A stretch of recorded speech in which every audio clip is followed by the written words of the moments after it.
आज का क्लास बहुत इंपॉर्टेंट है। लास्ट क्लास में मैंने आपको जो है ये बताया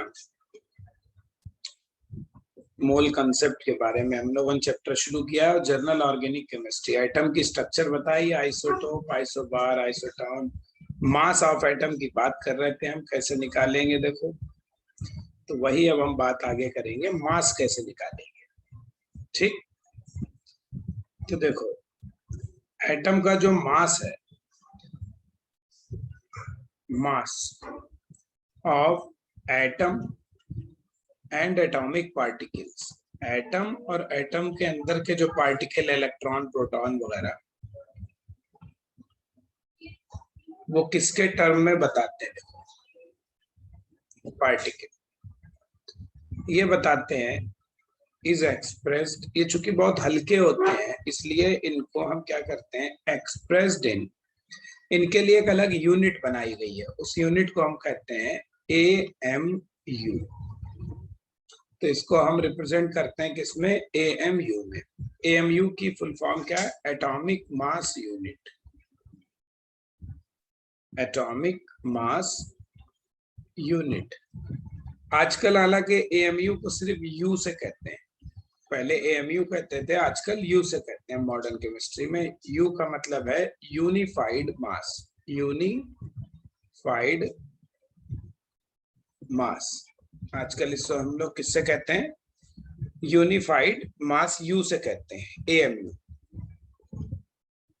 अब AMU की डेफिनेशन क्या है, देखो AMU क्या है, तो 1 AMU इक्वल्स टू क्या होता है, देखो 1 AMU का हो या 1 U का हो, ये क्या होता है, आप निकालो मास ऑफ 1 कार्बन एटम, एक कार्बन एटम का मास निकालिए, वो कार्बन जो 6C12 है, और इसके मास को डिवाइड कर दो 12 से, यानी 1/12।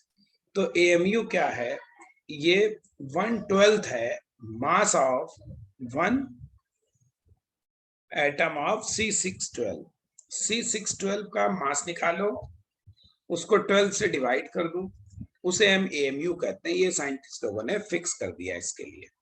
ठीक, इस तरीके से हमारा AMU होता है। देखो कैसे निकालें, जैसे यहाँ देखो 6C12 है, अब यहाँ पे प्रोटॉन कितने हैं, 6, इलेक्ट्रॉन भी कितने हैं, 6।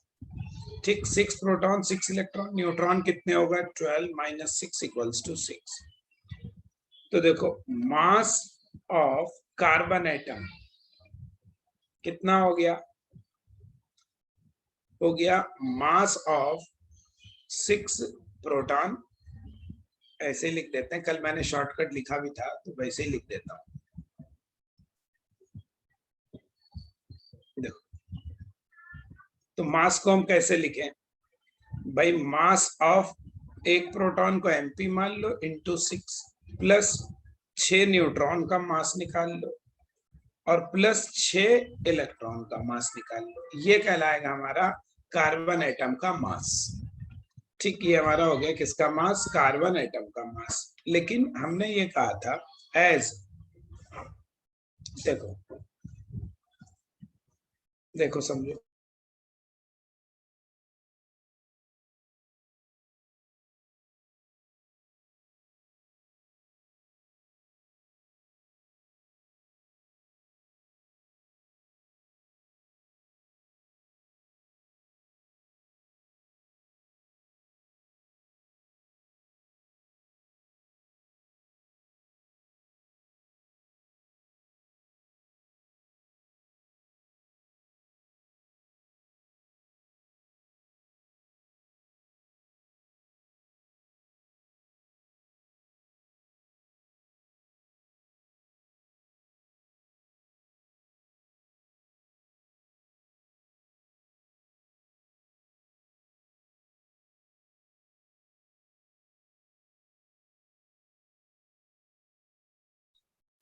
हाँ तो देखो जरा, अब एक चीज पहले आपको दिखाएं, हम मास की बात करें सबके, इलेक्ट्रॉन प्रोटॉन के बारे में बात करूं, देखो जैसे एक तरफ तो इधर लिख रहा हूं पार्टिकल, इसको ध्यान देना, पार्टिकल, इधर लिख रहा हूं मैं मास। ठीक, मास लिख रहे हैं हम किलोग्राम में, और इधर लिखेंगे रिलेटिव मास। ठीक है, इधर हम लिख देंगे रिलेटिव मास। समझो क्या कह रहा हूं, देखना ध्यान से क्या बता रहा हूं। जैसे हमारे पास इलेक्ट्रॉन प्रोटॉन है सब, ठीक, हम उनके मास की ही बात करेंगे, कैसे है उनके मास। इलेक्ट्रॉन का मास कितना है, प्रोटॉन का मास कितना है, देखो।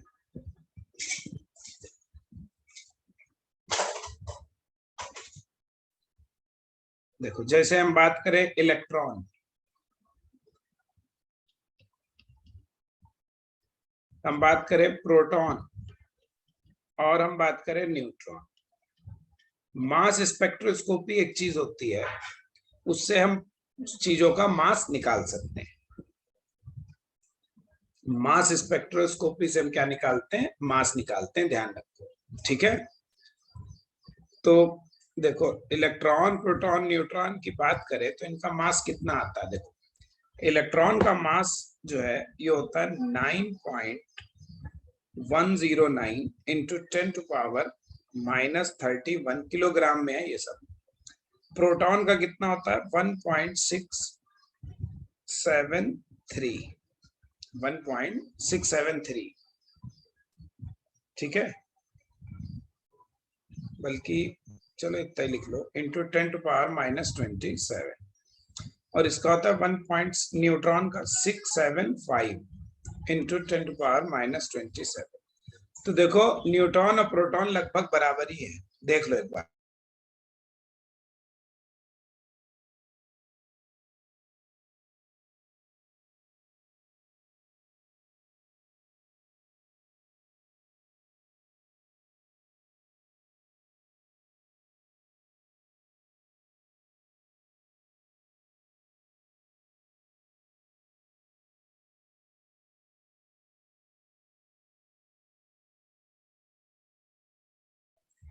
देखो ये सबके मैंने मास लिख दिए हैं। इलेक्ट्रॉन का कितना है, प्रोटॉन का कितना है, न्यूट्रॉन का कितना है, तो ये तो आपको दिख ही रहा होगा। इसका मतलब सबसे भारी कौन है, प्रोटॉन, न्यूट्रॉन। फिर प्रोटॉन और इलेक्ट्रॉन का मास देखो बहुत कम है, -31। तुम ऐसा करो, इलेक्ट्रॉन के मास से सबको डिवाइड कर दो, 9.109 से सबको डिवाइड कर दो। तो जैसे ना निकालते हैं रिलेटिव मास, रिलेटिव मास निकालने के लिए क्या करेंगे हम, इलेक्ट्रॉन के मास से इससे सबको डिवाइड कर देंगे। रिलेटिव निकालने के लिए क्या करते हैं, जो सबसे छोटा होता है नंबर उससे सबको डिवाइड कर देते हैं। तो इससे डिवाइड करेंगे तो 1 ही आ जाएगा जब इससे डिवाइड करेंगे। ठीक है, ये हमारा कितना आ जाएगा, 1 आ जाएगा इलेक्ट्रॉन का। प्रोटॉन का देखो जब डिवाइड करोगे आएगा 1836.15, और न्यूट्रॉन का आ जाएगा 1838.68। तो देखो दिख रहा है, सबसे भारी ये, उससे कम ये, उससे कम ये। तो देखो इलेक्ट्रॉन की तुलना में प्रोटॉन और न्यूट्रॉन 1800 गुना भारी है, as mass of neutron and mass of proton बहुत बहुत बहुत बहुत बहुत बहुत ज्यादा है मास ऑफ इलेक्ट्रॉन से, इलेक्ट्रॉन के मास से। इसलिए द मास ऑफ एटम, भाई एटम के अंदर 3 चीजें होती हैं, इलेक्ट्रॉन प्रोटॉन और न्यूट्रॉन। तीनों का मास जोड़ दो, एटम का मास निकल आएगा। लेकिन चूंकि इलेक्ट्रॉन का मास बहुत कम होता है, इसलिए जनरली एटम का मास निकालने में हम इलेक्ट्रॉन के मास को नेग्लेक्ट कर देते हैं। इसलिए the mass of atom is given mainly by, सिर्फ किससे देते हैं, न्यूट्रॉन एंड प्रोटॉन से। ठीक है, न्यूट्रॉन और प्रोटॉन से देते हैं, हम इलेक्ट्रॉन की बात नहीं करते। तो जैसे इक्वेशन देखो कार्बन की ये 1 आई थी यहाँ पे, तो अब इस इक्वेशन में हम इलेक्ट्रॉन के मास को नेग्लेक्ट करते हैं। इलेक्ट्रॉन के मास को क्या कर दीजिए आप, इसमें नेग्लेक्ट कर दीजिए। तो इसलिए कार्बन, हाँ, जो न्यूट्रॉन का मास है वो भी स्पेक्ट्रोस्कोपी से निकाला गया, जिसमें न्यूट्रॉन सारे एटम के मास जो है, एटम हो इलेक्ट्रॉन प्रोटॉन सबके मास निकाले जा सकते हैं। ठीक है, मास स्पेक्ट्रोस्कोपी से। तो अब देखो, इसलिए हम क्या करें, फ्रॉम इक्वेशन 1 ऊपर जो लिखी है, हम क्या कह सकते हैं, मास ऑफ कार्बन एटम, कौन सा, जो 6C12 है, क्योंकि कार्बन के तो आइसोटोप भी होते हैं तो वो कितना आ जाएगा, देखो कितना आएगा, इसके अंदर 6 प्रोटॉन है, 6 इसके अंदर क्या है, न्यूट्रॉन है, हम इसी को लेंगे, इलेक्ट्रॉन को नहीं लेंगे, ठीक। तो 6 प्रोटॉन 6 न्यूट्रॉन। अच्छा देखो, दोनों का मास यहाँ देखो 1.67, 1.67 ही तो है ही, आगे सिर्फ कितना फर्क है, एक का फर्क है, यहाँ 3 है या 5। तो अगर 2 डिजिट लोगे पॉइंट के बाद तो लगभग सेम है, 3rd डिजिट में बहुत फर्क नहीं है। इसलिए जनरली क्या करते हैं, ऑन एन एवरेज प्रोटॉन और न्यूट्रॉन के मास जनरली हम बराबर मान लेते हैं। जनरली क्या करते हैं कैलकुलेशंस में, प्रोटॉन और न्यूट्रॉन का मास लगभग बराबर 1.67 ही मानते हैं, ठीक है। वो 3 और 5 जो 3rd डिजिट है उसको हटा दो अब इसका मास कितना हुआ, मास हम बताते हैं किससे, AMU से, पार्टिकल का। तो ये भी 6 AMU, ये भी 6 AMU, यानी टोटल कितना हो गया, 12 AMU हो गया। अब देखो 6 इंटू एक प्रोटॉन का मास 1.67 इंटू 10⁻⁻27 किलोग्राम है, ठीक है, 27 किलोग्राम। ऐसे ये कितना, 6 इंटू 1.67 10⁻⁻27 किलोग्राम। ऐड कर लो तो कितना हो गया, ये हो गया 12 इंटू 1.67 इंटू 10⁻⁻27 किलोग्राम। इसको ग्राम में एक्सप्रेस कर लो तो ये हो जाएगा 12 इंटू 1.67, ग्राम में करने के लिए क्या, 10⁻³ से इसको मल्टीप्लाई कर दो तो कितना आ जाएगा, 10⁻⁻24 ग्राम, ठीक। इसलिए देखो 1 AMU बराबर कितना हो जाएगा, 12 AMU इतना, तो इसको डिवाइड कर दो तो 12 इंटू 1.67 इंटू 10⁻⁻24 अपॉन 12। अब जरा देखो, इसलिए हम क्या लिख सकते हैं, 1 AMU बराबर क्या है, देखना ध्यान से, ये ऊपर क्या लिखा है, ये इतना हिस्सा क्या है, ये है mass of carbon atom.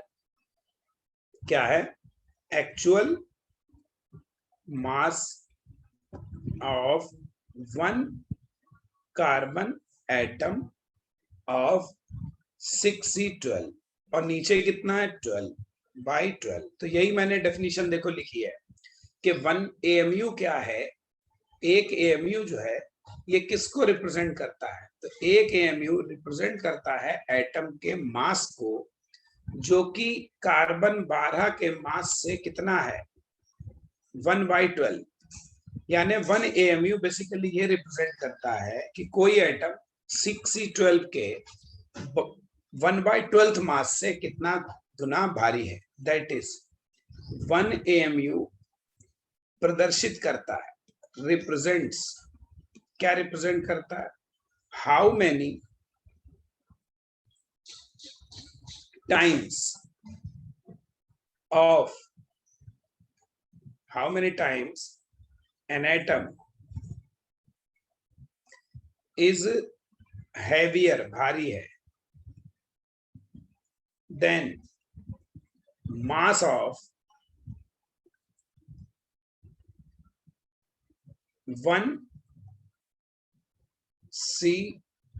6C12 then 1/12 mass of 1C612 atom। ये मतलब है। तो इसलिए हम अब याद कर लो इस एक बात ये भी कि 1 AMU बराबर जो है वो कितना मान के चलेंगे, 1.67 into 10⁻⁻24।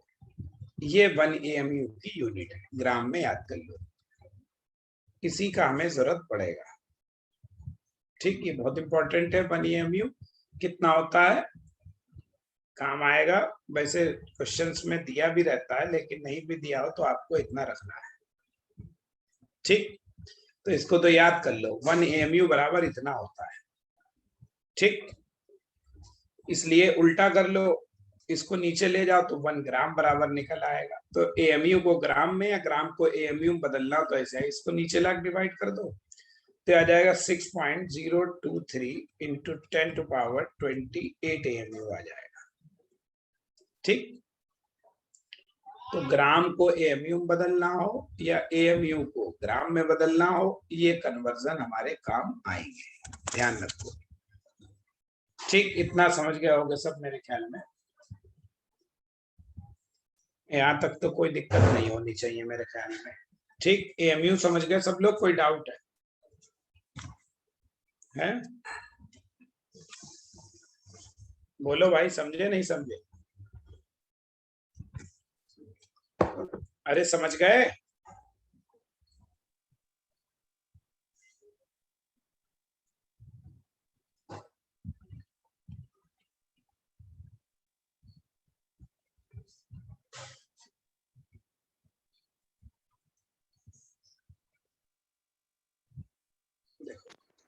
Atomic mass of an element. अब एलिमेंट का मास हम कैसे निकालें? एलिमेंट का एटॉमिक मास की बात कर रहा हूं, जैसे हाइड्रोजन, ऑक्सीजन, नाइट्रोजन, कार्बन, इनका हम मास कैसे निकालेंगे? तो एलिमेंट है। अब देखो, हम लोग जानते हैं, कल हमने बात करी है एक बात आपसे, कल मैंने ये बताया आपको कि जो एलिमेंट होता है वो कई सारे आइसोटोप्स में एग्जिस्ट करता है। एलिमेंट जो है, एन एलिमेंट का इस बनता है एटम से। An element is composed of, बना होता है, कंपोज्ड ऑफ मोर देन, उसमें क्या हो सकते हैं, एक से ज्यादा आइसोटोप हो सकते हैं। ठीक है, more than 1 isotopes, more than 1 isotopes. Aston spectrophotometer होता है, उससे हम ये भी बता सकते हैं कि कोई एटम में कितने आइसोटोप्स होते हैं किसी एलिमेंट में। जैसे कोई भी एटम है, उसको हम, जैसे हाइड्रोजनिक बात करें, फॉर एग्जांपल हाइड्रोजन करें या कार्बन की करें, तो ये अलग अलग उससे मिलके बने हैं। जैसे देखो, for example element carbon, element जो कार्बन है, ठीक है, element carbon is made of 3 isotopes. Carbon 3 isotope से मिलके बना, 6C12, 6C13 और 6C14। ठीक, ऐसे है। अब देखो, नोट करके एक बात और, आज के डेट में अगर हम बात करें, नाउ एडेज, आजकल नाउ एडेज जो एटम का मास है, atomic mass, atomic masses of elements, ये निकाल लिए जाते हैं और बिल्कुल सही सही हैव बीन डिटरमिन्ड एक्यूरेटली। कैसे निकालते हैं? बाई मास स्पेक्ट्रो, ये लिख दे रहे हैं, भूल जाओगे बाद में, मास स्पेक्ट्रोमीटर, ये apparatus है जिससे हम निकाल लेते हैं। ठीक, और आइसोटोप को कितने हैं वो भी हम निकाल लेते हैं, और आइसोटोप इवन किस किस परसेंटेज में है वो भी हम निकाल लेते हैं। खैर आपके लेवल से नहीं है, ग्रेजुएशन वगैरह में रेडियो एक्टिविटी में पढ़ाया भी जाता है कैसे निकालते हैं, या रेडियो एक्टिविटी पढ़ाएंगे तो हम आपको बता देंगे कैसे निकालते हैं। ठीक है, जब रेडियो एक्टिविटी पढ़ाएंगे मैं आपको बता दूंगा। ठीक, अब मान लो, लेट, समझो, मान लीजिए लेट एन एलिमेंट, कोई एक एन एलिमेंट है, एलिमेंट ए है। ठीक, और एलिमेंट ए जो है मेड ऑफ आइसोटोप्स, इसमें आइसोटोप से बना हुआ है। कितने आइसोटोप है? मान लो इसमें 3 आइसोटोप है, कितने भी हो सकते हैं, ठीक। इसके आइसोटोप 3 है, एक्स, वाई और जेड। ये क्या है? आइसोटोप्स हैं इसके। इन आइसोटोप्स के एटॉमिक मास क्या है? एटॉमिक मासेस कितने हैं? मान लो इसका है A1, इसका है A2, इसका मान लो A3 है, और इनकी परसेंटेज कितनी है? परसेंटेज ऑफ आइसोटोप्स कितने कितने परसेंट है? ये मान लो, ये मान लो X1, ये X2, ये X3, और टोटल परसेंटेज का जोड़ तो हमें मालूम ही है 100 आना है, यानी X1, X2, X3 का सम कितना आएगा? 100 आएगा, ठीक। तो इसलिए देखो अब हम, तो चूंकि हमारा, मैंने कहा जो एलिमेंट होता है, an element is composed of more than one isotope, इसलिए हम क्या करते हैं, जो एलिमेंट का मास होता है वो उन आइसोटोप्स के मास का एवरेज बताते हैं, इसलिए we use average atomic mass of atom, माने एलिमेंट। हम एलिमेंट का एवरेज की बात करते हैं सबका। तो कैसे निकालेंगे एवरेज? देखो एवरेज हम कैसे निकालें, इसलिए now average atomic mass of element A. Element हमने क्या माना है? मान लो एलिमेंट ए, ये फार्मूला बता रहे हैं, आगे काम आएगा सब। कैसे निकालेंगे? देखो जो भी परसेंटेज दी है X1, उसको मास से मल्टीप्लाई करके जोड़ दो, X2 A2, X3 A3, अगर और भी है तो और जोड़ दो, हमने तो 3 ही आइसोटोप माने, और नीचे टोटल कितना? 100। ये हमारा फार्मूला है जिससे हम क्या निकाल सकते हैं? एवरेज एटॉमिक मास निकालते हैं, ठीक है। इससे हम क्या निकालते हैं? एवरेज। अब देखो क्वेश्चन 1 कह रहे हैं आपसे, यहाँ इसमें प्रैक्टिस बहुत करनी है, फिजिकल ज्यादा प्रैक्टिस मांगती है। Determine the average atomic mass of chlorine atom. कह रहे क्लोरीन एटम का एटॉमिक मास निकालो विच हैज, वो क्या है? जिसमें 2 आइसोटोप्स हैं। इसमें 2 आइसोटोप्स हैं, कौन कौन से हैं? एक तो 17Cl35 है, एक 17Cl37 है, ठीक। और कितने कितने हैं ये है 75, 75%, ये है 25%, यानी 1:3:1 रेशियो में। तो देखो हम क्या कह रहे हैं, क्लोरीन हमारा 2 तरीके का हो गया, एक हो गया 17, अब इसको सॉल्व कर रहे हैं। देखो ये है 17Cl35, ये है 17Cl37, ये कितना है? देखो A1 मास कितना हुआ? 35 और 37, ये हो गया 35 और ये हो गया 37। X क्या है? परसेंटेज। ये कितना है? 75%। ये कितना है? 25%, ठीक।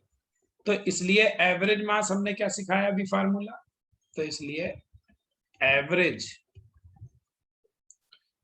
मास ऑफ क्लोरीन कैसे निकालेंगे?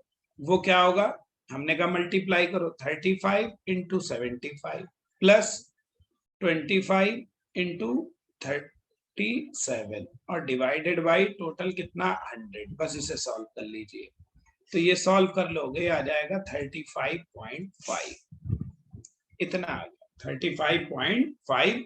और AMU लिखो या U लिखो, AMU और U तो क्या डिनोट कर रहे हैं? देखो उसके मास को हमने एटॉमिक मास के टर्म में एक्सप्रेस किया है, तो हम इसका मतलब क्या हुआ? देखो इसका मतलब ना दिस, ये समझो बहुत इंपॉर्टेंट, जितना मास आया है ये हमने एएमयू के टर्म बताया, और एएमयू हमने किसके टर्म में साइंटिस्ट लोगों ने फिक्स किया, कार्बन 12 के। इसका मतलब दैट इज, इससे ये सिद्ध होता है, that is we can say, हम क्या कह सकते हैं, वी कैन से क्या कह सकते हैं, on an average, on an average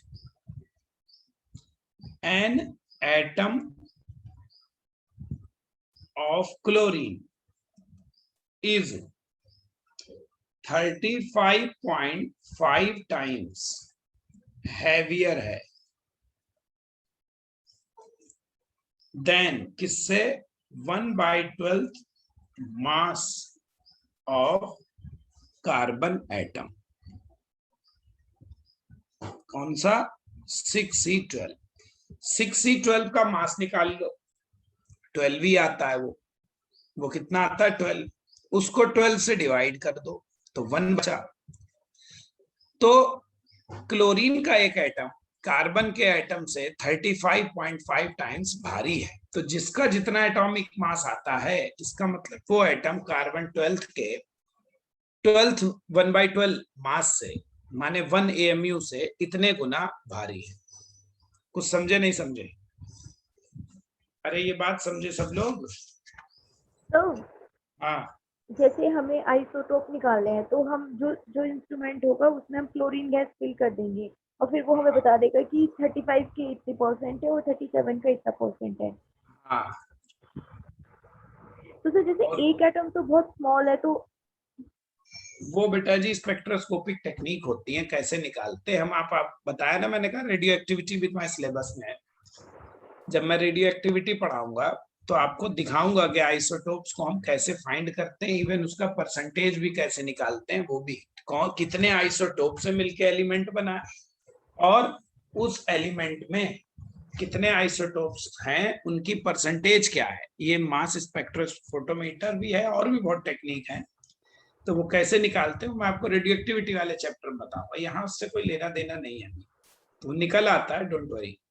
और ये आज से नहीं है, बहुत पहले ही साइंटिस्ट लोगों ने डिस्कवर कर लिया मेथड, तो सब निकल आता है एग्जैक्टली। तो पहले क्या करते हैं, उस एपरेटस को लेते हैं, एपरेटस में क्या करते हैं, एपरेटस में हम जैसे क्लोरीन गैस को डाल दिया है ना, और क्लोरीन गैस डालने के बाद क्या करते हैं, उसमें हम एक्चुअली स्पेक्ट्रोफोटोमीटर में क्या करते हैं, पीक्स निकालते हैं, एब्जॉर्प्शन कराते हैं, और फिर उनसे क्या करते हैं, पीक्स गिनते कितनी आई, जितनी पीक्स आती हैं उतने ही आइसोटोप से मिलकर वो बना होता है। ऐसे होता है, वो हम आपको आगे सिखा देंगे, चिंता ना करो। सर फिर ये लेबलिंग कैसे करते हैं कि ये 37 से, क्लोरीन तो गैस है, उसमें तो ऐसे दिखता नहीं है कि ये 35 है, ये 37 है। वो दिख जाता, खुद पता कह तो रहे, बता देंगे आगे कैसे आएगा, अभी क्या बताए तुमको, अभी फिर पूरा ऑपरेटर समझाना पड़ेगा। ठीक है सर। तो आगे आ जाएगा, चिंता ना करो। फोटोग्राफिक प्लेट होती है, उस फोटोग्राफिक प्लेट पे लाइंस आती हैं ऐसे 1 2 3, और फिर या ऐसे सर्कुलर वो बन के आते हैं, अलग अलग मेथड होते हैं, उसके बहुत तरीके होते हैं, तो हम सिखा देंगे, चिंता ना करो। आने दो उस चैप्टर को, तो यहाँ बताने से कोई फायदा नहीं, हम सिर्फ एक टेक्निक बताएंगे, जब वहां पढ़ाएंगे तो हम आपको ढेर सारी टेक्निक बता देंगे कैसे कैसे किया। इवन उनको पहले तो पता लगाएंगे कितने, फिर उनको सेपरेट भी कर लेते हैं, अलग अलग भी। अगर मान लो क्लोरीन 2 है तो दोनों को हम अलग अलग भी कर सकते हैं, तो सब सिखाएंगे आपको, डोंट वरी। देखो वो एग्जाम में उससे कोई लेना देना नहीं है, वो सिर्फ केवल आपको जानने के लिए बता देंगे कैसे होता है, ठीक है, एग्जाम में उससे कोई मतलब नहीं। चलो देखो क्वेश्चन, देखो कह रहे हैं कैलकुलेट, क्वेश्चन नंबर 2 है ये, कैलकुलेट, क्या कैलकुलेट करना है, कैलकुलेट द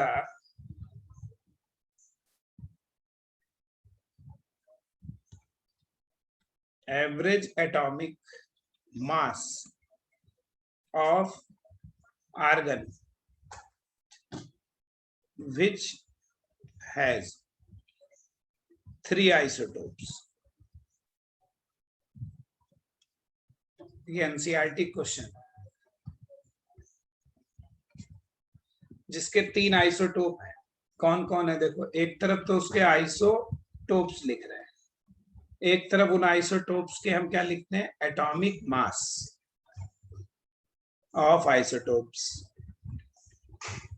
इसको आइसोटोपिक मास भी कह सकते हो, और एक तरफ उनकी परसेंटेज एबंडेंस, माने कितने कितने परसेंट में वो पाया जा रहा है। तो तीन तरीके का आर्गन है देखो, एक होता है आर्गन 36, एक होता है आर्गन 38 और एक होता है आर्गन 40। इतने तरीके का आर्गन नेचर में पाया जाता है। ठीक, एटॉमिक नंबर सेम होता है, मास नंबर बदलता है आइसोटोप में, हमने बताया था। तो इसका कितना होता है देखो, ये होता है 35.96755, ये होता है हमारा 37.96272 और ये हमारा 39.9624। ये वाला हमारा 0.337% में है, ये वाला हमारा होता है 0.063% में, और ये वाला 99.6%। तो देखो मैक्सिमम तो यही है। तो हम कैसे सॉल्व करेंगे सोल्यूशन, देखो तो बड़ा सिंपल है, जिसकी जितनी परसेंटेज दी है उसको उतने मास से मल्टीप्लाई कर दो। तो एवरेज है ना, एटॉमिक मास कितना आ जाएगा, देखो पहला है 35.96755 इंटू 0.337, इससे करो। ठीक, फिर दूसरे वाले को लो 37, बहुत सिंपल होता है ये, बिल्कुल बच्चों वाला कैलकुलेशन, बस गुणा भाग ज्यादा करना है, इंटू 0.063 प्लस आखिर वाला 39.9624 इंटू 99.6 और डिवाइड किससे करना है, 100 से। सॉल्व कर लो जितना आ जाए, तो इसको सॉल्व कर लो, क्या आ जाएगा 39.948 ग्राम। ये दिया हुआ काम है आपको ग्राम पर मोल में, ये वैल्यू काय में दी है, ग्राम पर मोल में, तो इसलिए हमने ग्राम पर मोल में ही आंसर देंगे। तो ये ग्राम पर मोल, यूनिट अभी मोल और इसकी बात हम करेंगे, अभी टेंशन मत लो। तो ये वाला देखो क्वेश्चन बहुत इंपॉर्टेंट है और ये आ भी चुका है नीट में, ये आया हुआ है, जेई में भी आया हुआ है क्वेश्चन, और यही सेम क्वेश्चन नीट में मतलब पीएमटी में आया था पहले। बहुत इंपॉर्टेंट क्वेश्चन है। देखो कह रहा है boron occurs in nature, boron nature में अकर होता है, किसमें पाया जाता है, इन टू आइसोटोप्स में, दो आइसोटोप्स है विद जिनके मास दिए विद एटॉमिक, उन आइसोटोप्स के एटॉमिक मासेस कितने, विद एटॉमिक मासेस 10 एंड 11। ठीक, उनके एटॉमिक मास है 10 एंड 11। ठीक, अब क्या कह रहे हैं आपसे, व्हाट आर द परसेंटेजेस, अब की पूछ रहा है, what are the percentages of two isotopes, इन दोनों का निकालना है। व्हेन, कब निकालना है, when average atomic mass of boron is कितना है, 10.8। ये है क्वेश्चन। देखो बहुत सिंपल होते हैं, बिल्कुल बच्चों वाले क्वेश्चन है। देखो कैसे निकालें, हमने कहा जो बोरॉन है वो दो तरीके का है आइसोटोप, उसमें कितने आइसोटोप है, दो आइसोटोप है। ठीक, एक आइसोटोप है 10 मास वाला, एक आइसोटोप है 11 मास, को तो ऊपर लिखते हैं। ठीक, ये इनके मास दिए हुए हैं, इनके मासेस कितने हैं, इसका 10 है, इसका 11 है, परसेंटेजेस नहीं दिए हुए हैं, वही निकालने हैं। चलो इसको मान लो तुम x%, तो ये कितना हुआ 100 माइनस एक्स, भाई टोटल तो 100 ही होता है ना, x1 x2 मान लो। तो अगर ये x है तो ये x2 कितना हो जाएगा 100 माइनस एक्स, इतना समझ गया होगा मेरे ख्याल में। अब देखो तो average atomic mass of boron,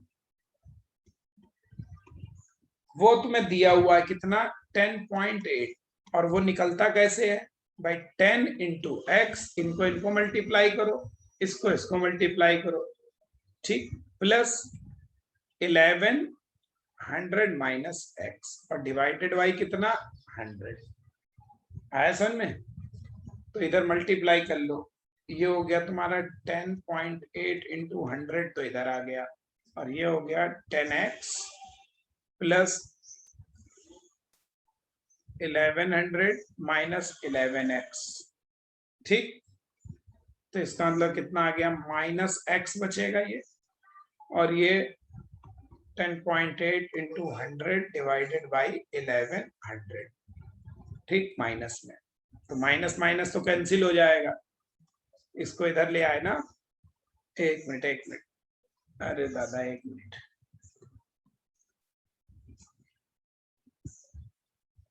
देखो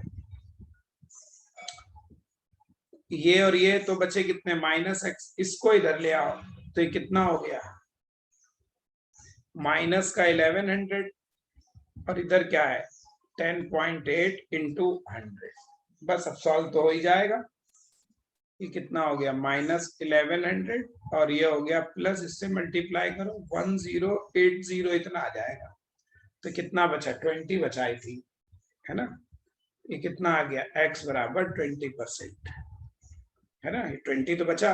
तो इसका मतलब देखो जो बोरॉन हमारा 10 है और बोरॉन 11 है, तो इसकी परसेंटेज कितनी हो गई 10%, तो x माना था, और ये कितना हो गया 100 माइनस 20 इक्वल्स टू 80%। कुछ समझे आंसर्स? ये हमारे आंसर हो गए। बताओ भाई ये वाला कुछ समझे सब लोग, नहीं समझे? क्वेश्चन कैसे हुआ? ये बोरॉन वाला आ चुका है पेपर में, खूब आता है, ठीक, इस तरीके से, ठीक, चलो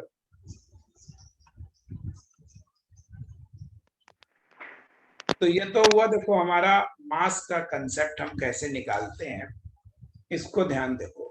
ये तो हुआ एटम के मास की बात हमने करी अभी तक हमने करी एटम के मास की। अब हम बात करेंगे मॉलिक्यूलर मास की, molecular mass of molecule.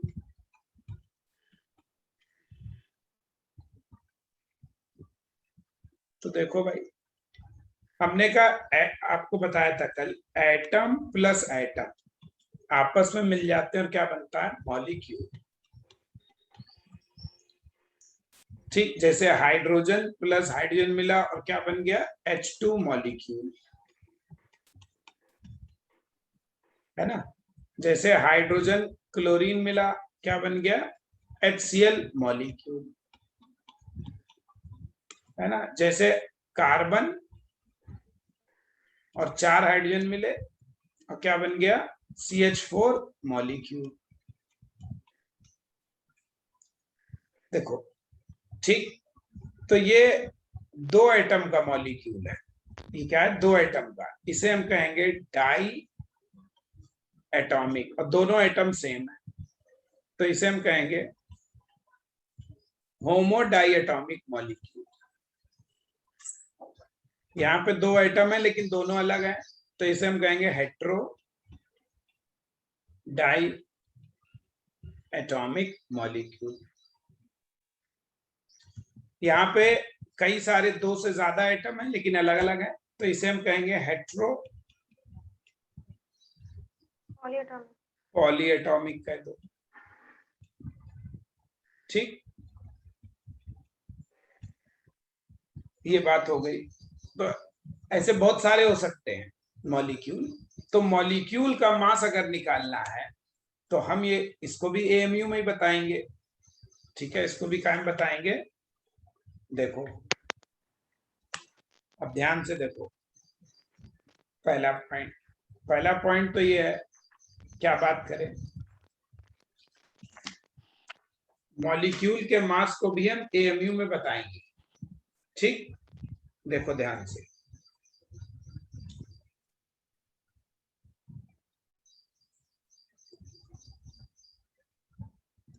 Mass of molecule,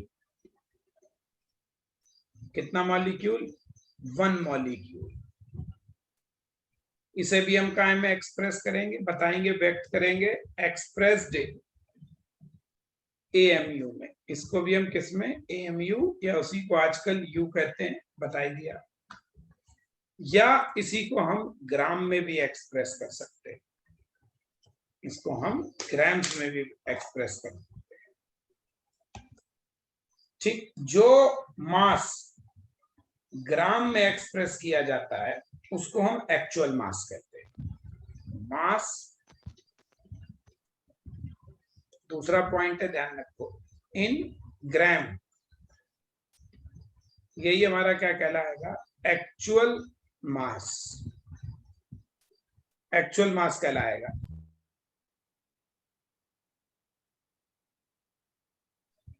तो एक्चुअल मास कहते हैं। ठीक, अगर मास को हम ग्राम में एक्सप्रेस कर लें तो उसे एक्चुअल मास कहते हैं, और एएमयू में एक्सप्रेस करें तो वो रिलेटिव मास होता है। वो क्या होता है, रिलेटिव मास होता है। ठीक है, ध्यान रखना, ये बहुत इंपॉर्टेंट पॉइंट है दोनों, खासकर ये वाली लाइन बहुत इंपॉर्टेंट है कि जो ग्राम में हम किसी मास को एक्सप्रेस कर देते हैं तो वही मास हमारा क्या कहलाता है, एक्चुअल मास कहलाता है। ठीक, इतनी बात तो समझ गए होंगे। तो अब जरा देखो, जैसे हम बात करें, फॉर एग्जाम्पल हम बात करें मीथेन के मास की। हम किसकी बात करें, मॉलिक्यूलर मास ऑफ मीथेन, हमें इसकी बात करनी है। तो क्या होगा मॉलिक्यूलर मास मीथेन, चलो पहले हम एएमयू में बात करते हैं, पहले काम निकालते हैं इन एएमयू में। देखो, मास को हम दो तरीके से बता सकते हैं, ठीक है, एएमयू में बता सकते हैं और ग्राम में बता सकते हैं। तो एएमयू रिलेटिव मास होता है, रिलेटिव मास किससे, कार्बन से, और ग्राम में निकालेंगे तो वो एक्चुअल मास हो जाता है। तो देखो इन एएमयू कितना हुआ भाई, इसके अंदर क्या है, एक कार्बन एटम है और 4 हाइड्रोजन एटम है ना। एक कार्बन एटम का मास कितना हुआ, 12 एएमयू, कार्बन 12 होता है और हाइड्रोजन 1H1 होता है, तो उसका मास क्या हुआ, 1 एएमयू इंटू 4, चूंकि 4 हाइड्रोजन है। ये किसका है, ऑफ कार्बन का है, ये किसका है, ऑफ 4 हाइड्रोजन का है। इनको ऐड कर दो तो कितना हो गया, ये 16 एएमयू। तो इसका मतलब मीथेन का, दैट इज, आपसे क्या है, मॉलिक्यूलर मास ऑफ मीथेन कितना हो गया, 16 एएमयू हो गया। इसका मतलब यह है कि मीथेन कार्बन 12 के 12th मास से 16 गुना भारी है, ऐसे मतलब हुआ। अब इसी को हम अगर एक्सप्रेस करें ग्राम में, मॉलिक्यूलर मास ऑफ मीथेन इन ग्राम में निकालना है। तो भाई अभी हम लोगों ने ऊपर देखा 1 AMU इक्वल्स टू 1.67 10⁻⁻24 ग्राम। तो इसको इसमें मल्टीप्लाई कर दो, देखो तो कितना हो गया, 16 इंटू 1.67, 16 इंटू 1.67 10⁻⁻24 ग्राम, ये ग्राम में आ जाएगा। मल्टीप्लाई कर लो इसको, तो ये करीब आ जाएगा तुम्हारा 2.672 इंटू 10⁻⁻23। ये हमारा क्या हो गया, एक्चुअल मास ऑफ मीथेन, कि मीथेन कितने ग्राम का है, ऐसे समझो। जैसे हम लोग अपना वजन बताते ना, वैसे ये मीथेन का वजन हो गया। ठीक, तो एक्चुअल जब हम ग्राम में एक्सप्रेस कर देते हैं उसको हम एक्चुअल मास कहते हैं। ये समझ में आया?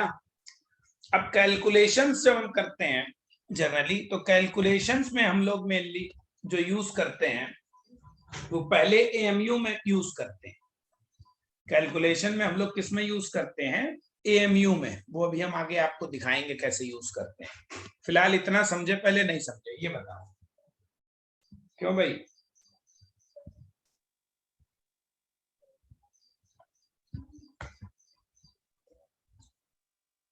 देखो,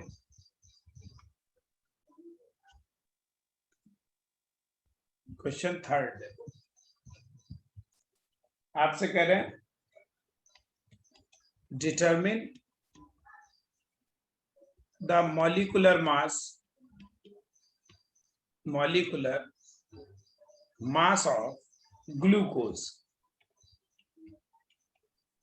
जिसका फार्मूला क्या है? C6H12O6, ये निकालना है। तो देखो भाई, पहले हम निकालते हैं किसमें? सीधे कर लेंगे, चलो। देखो, मॉलिक्यूलर मास ऑफ ग्लूकोज कितना हो गया भाई?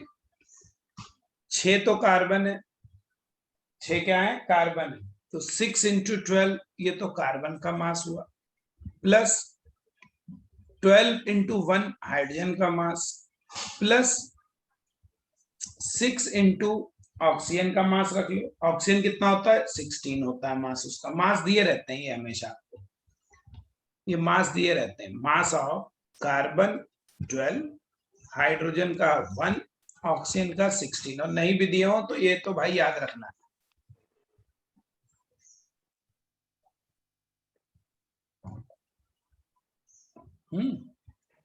धीरे धीरे याद हो जाएंगे, चिंता करने की कोई ऐसी बात नहीं है।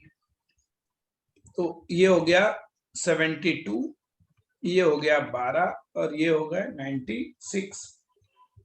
ऐड कर लो, 6 4 10, 7 8 8 16 और 1 17, 170 इसका, 180 20 हुआ ना, 180, 9 16 17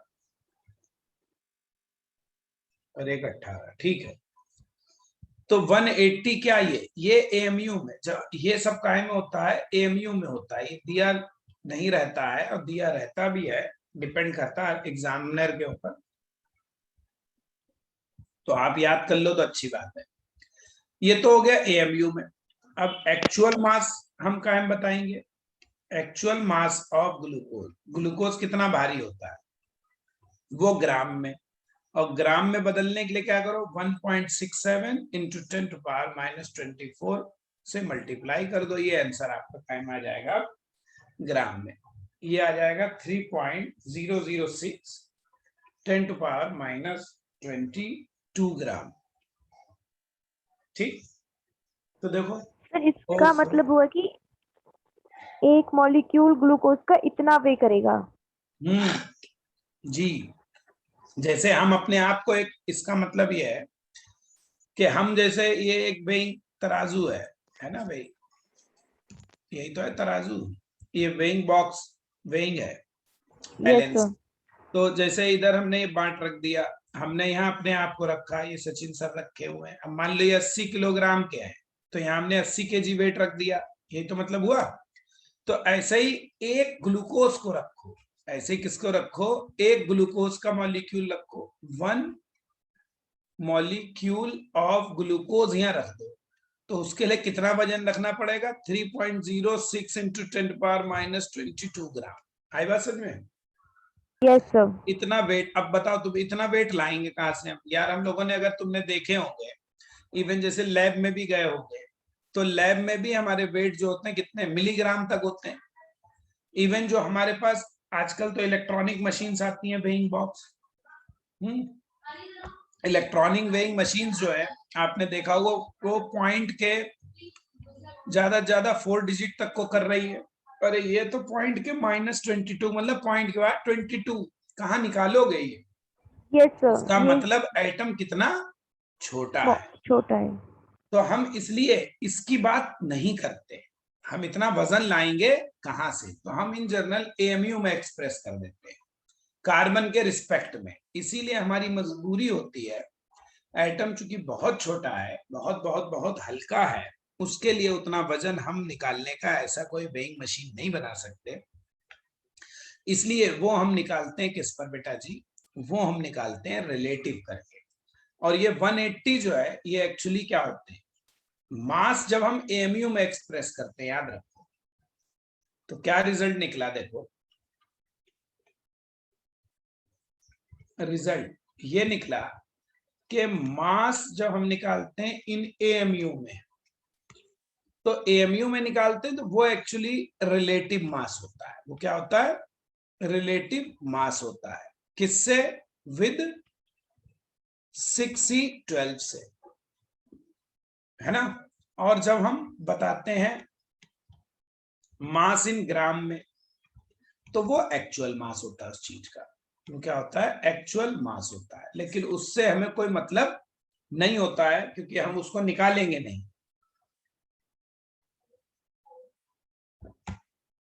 समझ गए मेरी बात? Yes sir.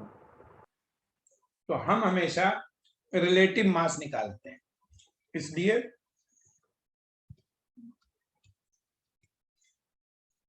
रिलेटिव मास क्या हुआ? वो हुआ मास, है ना, अपॉन 1 एएमयू। ये है बात हमारी। तो हम फिलहाल इसमें ही निकाल लेंगे, ठीक है।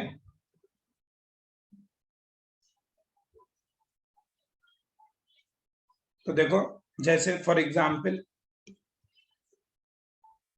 रिलेटिव मास ऑफ मीथेन कितना हुआ? मीथेन का मास हमने मास इन एएमयू डिवाइडेड बाय 1 एएमयू। तो मीथेन का हमने ऊपर कितना निकाला? 16 एएमयू निकाला। और नीचे क्या रखना? 1 एएमयू रखना। तो एएमयू एएमयू कट गया, तो कितना बचा? 16 बचा। आया मेरी बात समझ में? नहीं आया? कुल मिला के जो 16 एएमयू आया उसमें एएमयू हटा दो, तो वही रिलेटिव कहलाएगा। तो रिलेटिव मास क्या होता है, ये हम कैसे निकालते हैं ये। और रिलेटिव मास में देखो एएमयू डिवाइडेड बाय एएमयू है, तो इसलिए याद रखो, बहुत इंपॉर्टेंट पॉइंट है कि रिलेटिव मास, वो चाहे कोई सा मास हो, देखो एटम का मास हो तो उसको हम रिलेटिव एटॉमिक मास कहेंगे, मॉलिक्यूल का होगा तो उसे हम मॉलिक्यूलर मास कहेंगे, ठीक है। तो चूंकि एमयू एमयू डिवाइड कर दिया, इसलिए इसकी कोई यूनिट नहीं होती है, no unit. Relative mass word जब भी रिलेटिव आ जाए तो रिलेटिव चीज का कोई यूनिट नहीं होता है, क्योंकि उसी चीज से वो डिवाइड होगा।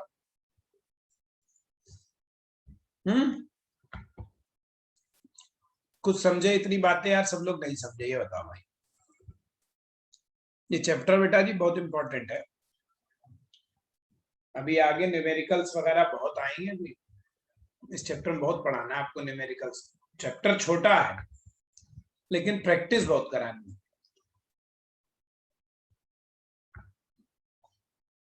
और जब तक खुद नहीं करोगे तब तक नहीं समझ में आएगा।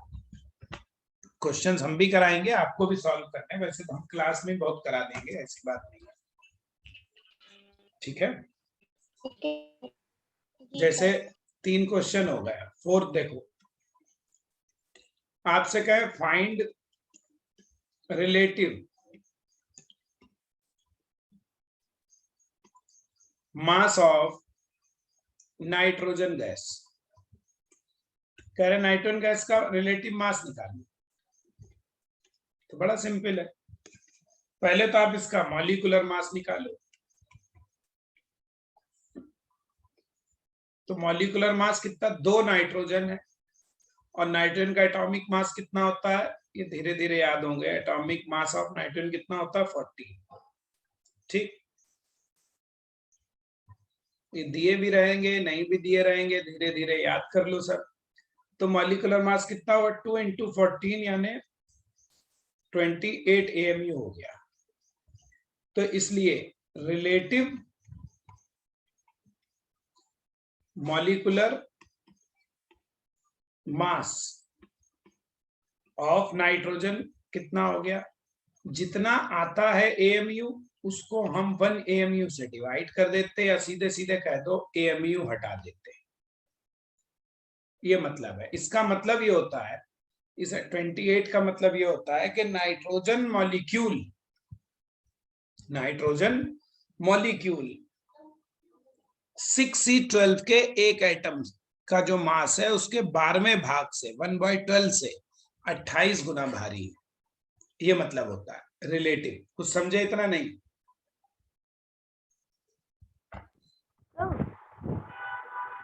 बोलो। सर 1/12 ही क्यों लिया हमने? जैसे 1 करने के लिए, किसी को आप रिलेटिव करोगी तो 1 से ही तो कंपेयर करोगी उसके मास से। जैसे मेरा 80 किलो है तो मेरे 80 किलो का 80वां भाग 80/80 तो 1, तभी तो कंपेयर दूसरे से करो मुझ एक से कितना गुना भारी हो, वरना फिर मेरा भी तुम्हें बार बार बताना पड़ेगा मैं एक 80 गुना भारी हूं। तो इसलिए 80 को 80 से डिवाइड कर दो तो मैं 1 बन जाऊंगा, तो उसको कंपेयर करना इजी हो जाएगा। इसलिए ऐसा है। इतनी बातें सबको समझ में भाई आई नहीं आई, ये बताओ यहाँ तक। तो मॉलिक्यूलर मास समझ गए होगे? जी सर। अब एक और देखो, अब एक और इम्पोर्टेंट टर्म है, बस छुट्टी करने वाले हैं, रुक जाओ 2 मिनट। Gram atom.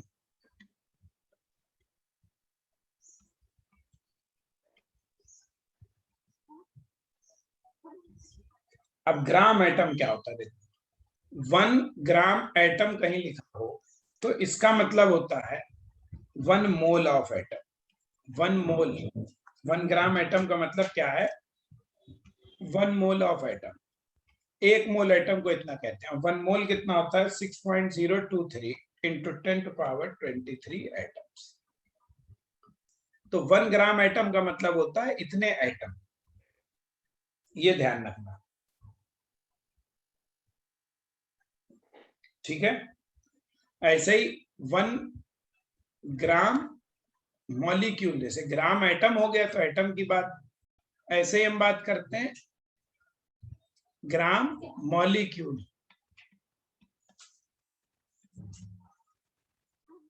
देखो तो 1 ग्राम मॉलिक्यूल कहीं लिखा है तो इसका मतलब हो गया 1 मोल ऑफ मॉलिक्यूल। उसी का मतलब हो गया 6.023 इंटू 10⁻23 मॉलिक्यूल्स। तो 1 ग्राम मॉलिक्यूल में कोई चीज इतने मॉलिक्यूल होता है, ठीक है? तो यहां तक कुछ समझ में आपके आया? आज का नहीं आया, ये बताओ भाई। सर ये कैसे पता चलेगा कि इसमें इतने ही होंगे? ये तो वैसे एवोगैड्रो नंबर है। हाँ, ये भी निकाला जाता है, बहुत तरीके होते हैं निकालने के हर चीज के भाई। अब वो एक्चुअली एक्सपेरिमेंट्स नहीं पढ़ाए जा सकते ना आपको, सारे एक्सपेरिमेंट का उसमें जो चीजें लगती हैं वो आपके लेवल पे नहीं होती हैं बेटा जी। बताने को हम बता देंगे, हम लोग तो खैर ग्रेजुएशन पीजी पढ़ाते हैं, वहां तो होता ही है सिलेबस में ये, लेकिन आपके लेवल से वो चीजें नहीं होती हैं। एवोगैड्रो नंबर बहुत तरीके से निकाला जा सकता है। सबसे आसान तो है पीवीआरटी से निकाल सकते हैं,